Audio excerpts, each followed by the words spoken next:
So now let's prove that all rays from the object point intersect at point P prime, as I asserted visually with the drawing. The object distance is from V to the object, and is noted by S, right? So it's from the reflecting or refracting surface, so here to there, and that would be given by S, like we said before. And the image distance is also measured from V, the refracting or reflecting surface, in this case reflecting, to P prime, and that's S prime, image distance. So let's go back and think about from our sign rules, the object is on the same side as the incoming light. So S is positive. S is positive. The image is also on the same side as the outgoing light. So S prime is also positive. The image distance is positive in this case because it's on the same side as the outgoing light. Finally, the center of curvature, which is the sign rule we didn't expound upon before, but now is relevant, it's on the same side as the reflected light, and so R is positive as well. So let me go back up and read that exactly. The center of curvature C is on the same side as the outgoing light.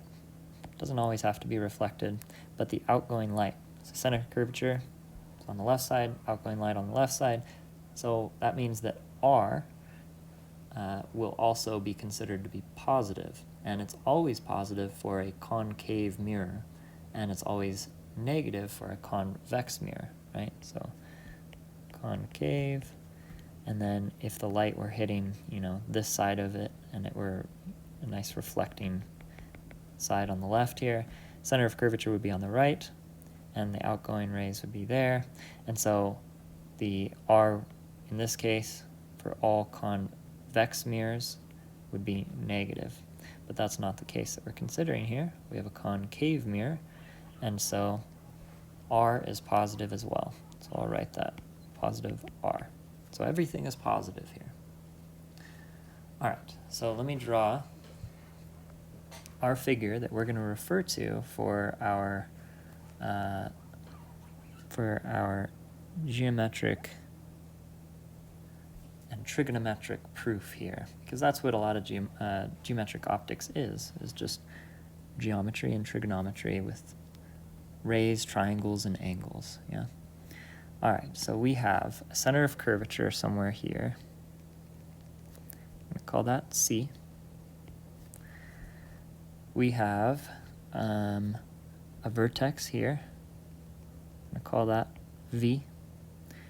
And we're going to consider a ray going through these two things, coming from a point object, which we will again call P. Okay, so outgoing reflects and comes back in, right? So now we're going to consider another ray that comes off here and hits a higher up point on the spherical mirror. And that ray will reflect. Doesn't matter how I draw it, we're going to consider the actual angles and the laws of reflection.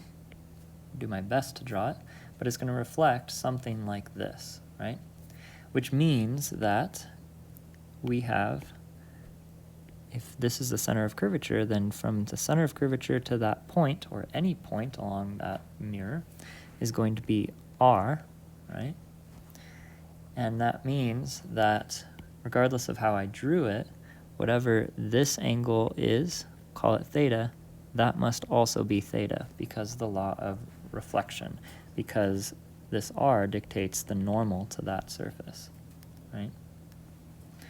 We're going to call this point where it hits, we're going to call that B, that point right there, because we need to identify some triangles. That's going to help us do so. We're going to call this, we're going to call this angle here alpha. We're going to call this angle here phi. And we're going to call this angle here beta. All right. Then we have some height from B straight down to the optical axis. I'm going to call that h. And we have some distance here, I'm going to call delta, from where the point B goes and hits straight down on the optical axis to where the vertex actually is because of the curvature of the mirror. And we're using delta because we're going to think of that as not that large. We'll talk about that assumption in a second. Okay, so then we can identify things that we already know. So for sure, we know that the object distance goes from P, is this distance from P to the vertex V. So that's the object distance, S. And where these rays intersect, right here, is our image point. It's our real image, P prime.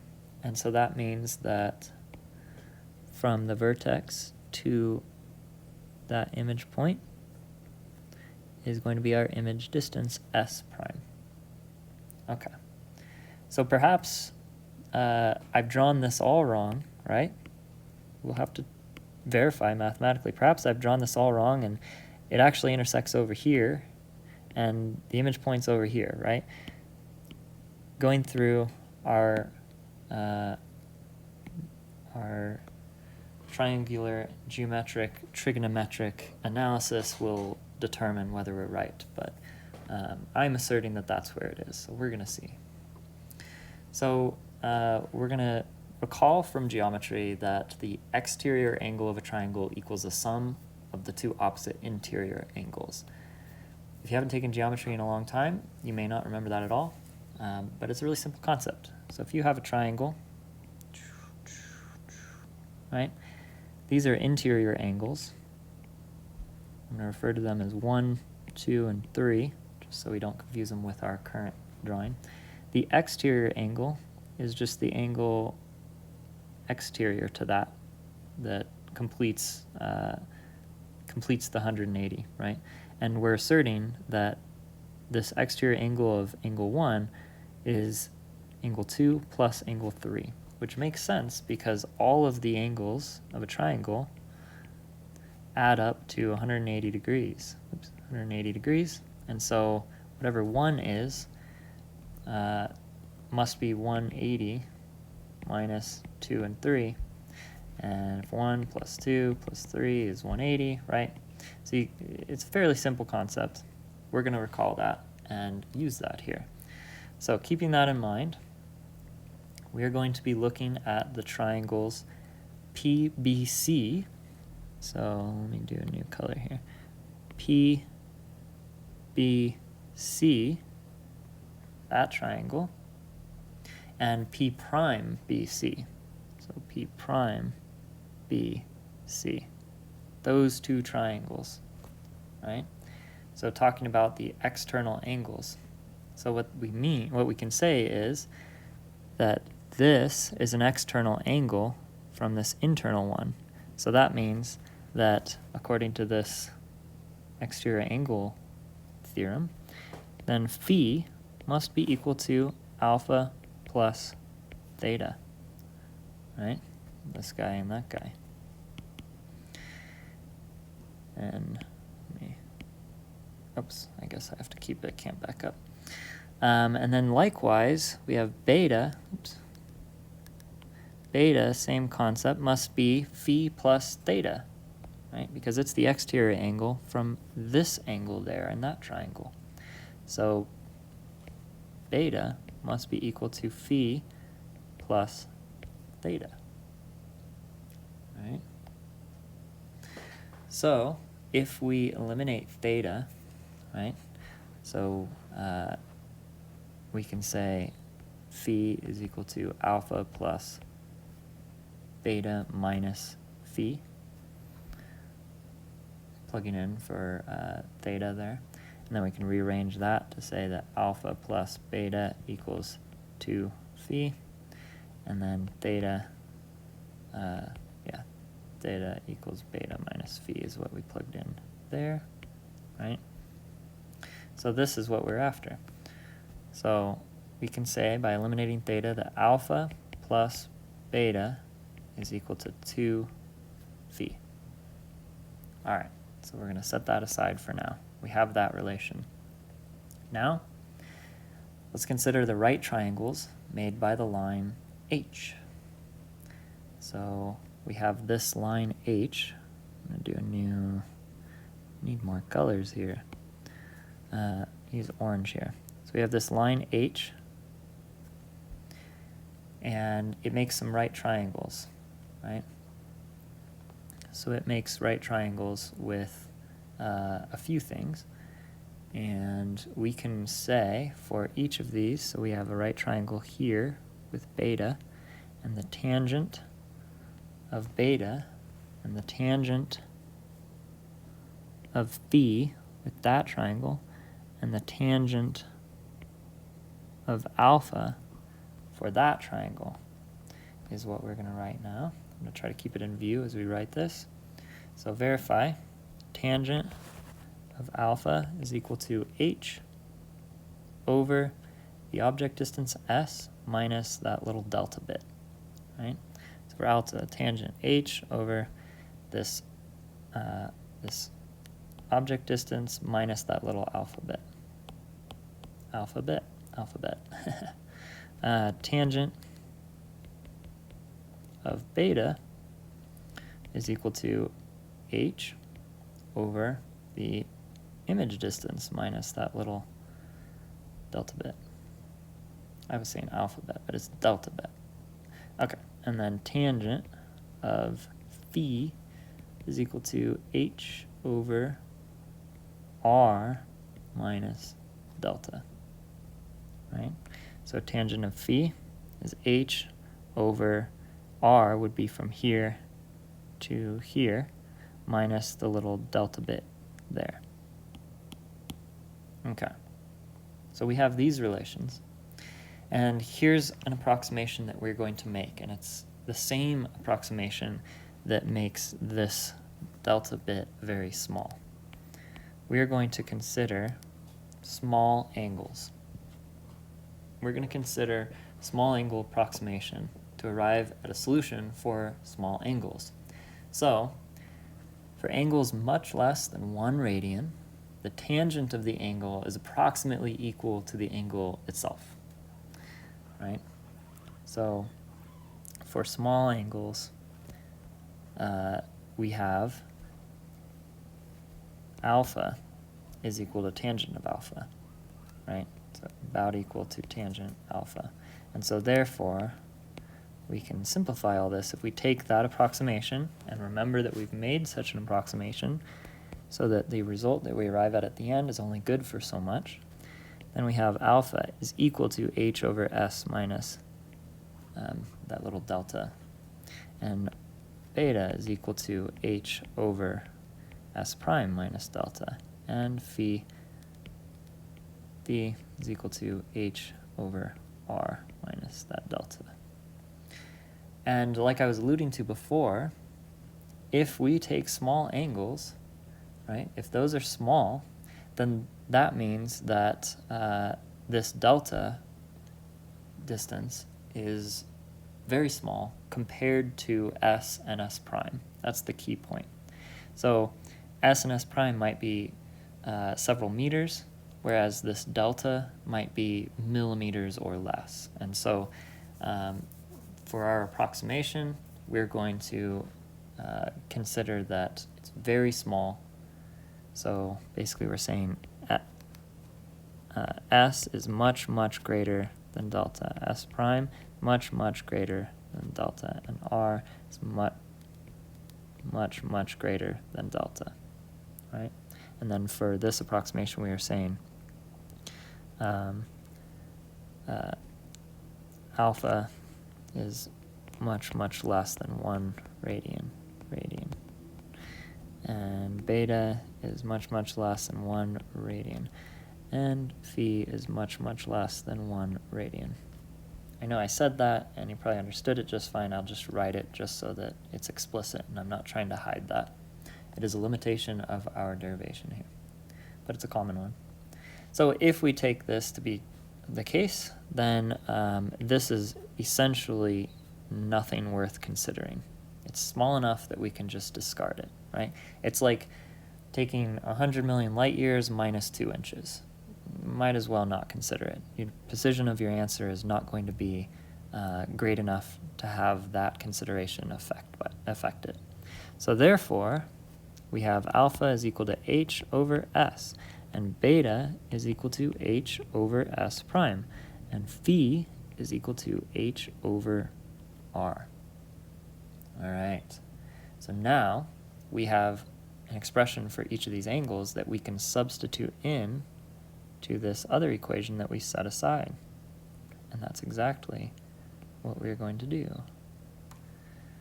So we're going to plug these in, and we get that h over s plus h over s prime is equal to 2h over r. Cancel out the h's on, or divide by h, right?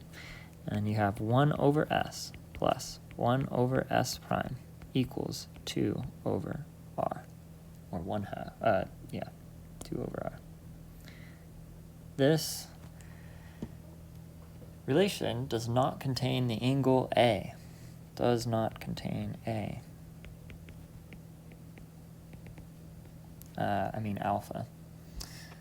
And so that means that back up here, it doesn't matter what ray we choose. Whatever this angle is, we could have chosen something here, well, maybe not too much farther out because we're considering small angles, right? But any angle that we would have chosen within this picture here, we just determined that it would all reflect back at this point. And so that must be the image point, right? So this image distance s prime for any angle considered here, right? Any of these angles, this image distance would always be the same. And so we have determined that that point exists at that point for any small angles, any angle alpha. All right. So let's talk about the rays that we're considering and the ones that we're not. In other words, let's talk about our approximation. So rays of the type that we're considering for the solution, which is small angle with the optical axis, are called paraxial rays. Paraxial rays. And solutions like this one that we just derived for paraxial rays are called paraxial approximations. Paraxial approximations. The larger the angle, the worse this approximation is, and therefore the less precise of an image is formed. And because of this, the image that is formed is not a clear image of the object point. If you were considering the physicality of actually an image and putting a camera there, it would be very, very clear for these small angles here, right? But, and this is kind of an exaggeration, I guess the small angles that we're considering are probably just in this region of this mirror. But you would have rays that are reflecting from all parts of that. And so the approximation gets worse and worse. So as you get out here to these outer edges, the point moves. I don't recall if it's forwards or backwards, but it moves. And so basically the further out you get of rays that are contributing to the image, they're not all landing at the same point, and so it blurs the image more and more. So if you just had a little spherical mirror that was tiny and the same radius of curvature, but it was just this little sliver, right? Then, or that little tiny little section of area of the sphere being this little teeny thing, then you would get a clear image, even though it would be dimmer.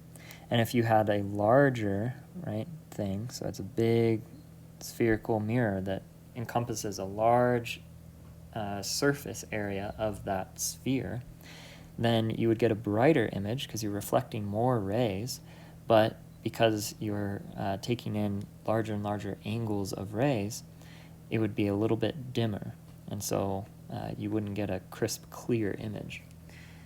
And what this concept is referred to as in optics is spherical aberration. So aberration is like a distortion of the image that's formed. Spherical mirrors are also called converging mirrors because all reflected rays converge on an image point. And one last thing to notice here, this is pretty neat, is looking at this final equation here. So we have a radius of curvature included. What happens if our radius of curvature becomes infinite? Which would be the case, right? So if we consider r going to infinity, what is r going to infinity physically first? Well, so if we have a radius of curvature that's very small, you have a small little triangle, circle, or sphere, and if you have a larger one, right? Terrible drawing, but the curvature isn't as tight, right? Right. So if you have infinitely large radius of curvature, you're approaching a flatter and flatter surface, right? So if you have r going to infinity,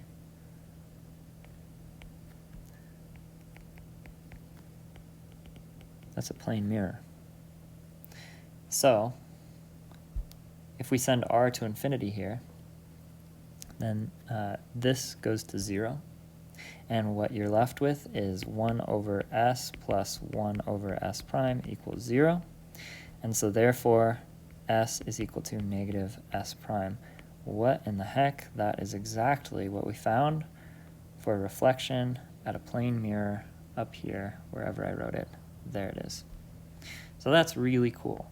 So really, this object and image relation here, s is equal to negative s prime, that's really just a subset or a special case result from this more general equation that we just derived, this one here. So that's reflection. So let me give this a name. So this equation is going to be the object, image, distance for relation for spherical mirrors. And a spherical mirror, a special case of a spherical mirror, is one that has radius of curvature of infinity. That'd be a plane mirror. So you can recover our previous result.